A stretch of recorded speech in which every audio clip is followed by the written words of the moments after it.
वाकळं केलं. काहींनी चेहरा दुसरीकडे वळवला. ती म्हणाली, माझं नाव माधुरी आहे, पण माझा जन्म झालेला तो एका मुलाच्या शरीरात. माझ्या आईबाबांनी माझं नाव ठेवलेलं मयूर, पण मला ते नाव कधीच आपलंसं वाटलं नाही.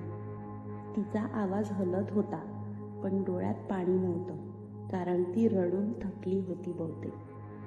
लहानपणी मला बाहुल्या खेळायला आवडायचं, आईला मदत करायला आवडायचं, पण बाबा म्हणायचे, हे काय बायकांसारखं वागतोस.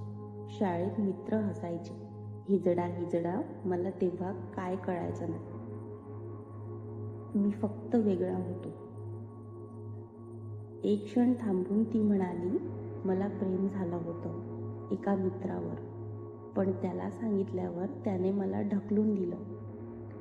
म्हणाला, तू राक्षस आहेस. मी त्या रात्री रेल्वेच्या रुळाजवळ बसून होते, पण अचानक एक म्हातारी आली आणि म्हणाली, तू असा मरणार नाहीस. तू लढ, तिच्यामुळे जगलो मी. आज इथे तुमच्या समोर आहे.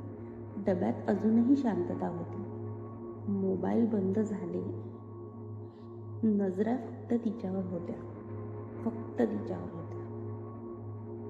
माधुरी थोडं हसली, पण ते हसूही काळजावर जखम ठेवून गेलं.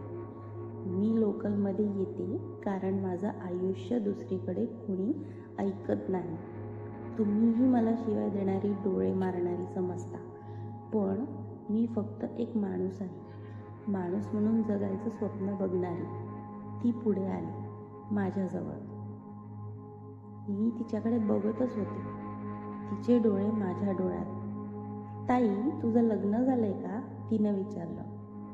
हो, मी उत्तर दिलं, थोडं ओशाळलेपणानं. माझं पण स्वप्न होतं तसं, घर असावं, प्रेम करणारा असावा, मुलं असावीत, पण माझ्यासाठी नात्यांची मातीच झाली. माझं शरीर, माझं अस्तित्व समाजासाठी एक जोक आहे. प्रेम मिळालं, पण खोटं शरीरासाठी, मनासाठी कधीच नाही. तिचा स्वर कंपत होता. इव्हाना काही महिला हळूच डोळे पुसत होत्या. माझ्या शेजारी बसलेली एक म्हातारी बाई तिला म्हणाली, बाळा बस इकडे, थोडा दम घे. माधुरी अवाक झाली. डब्यातल्या कुणी तिला बाळा म्हटलं होतं. तिच्या डोळ्यातलं पाणी आलं होतं, पण थांबू शकत नव्हतं. ती त्या आजी शेजारी बसली.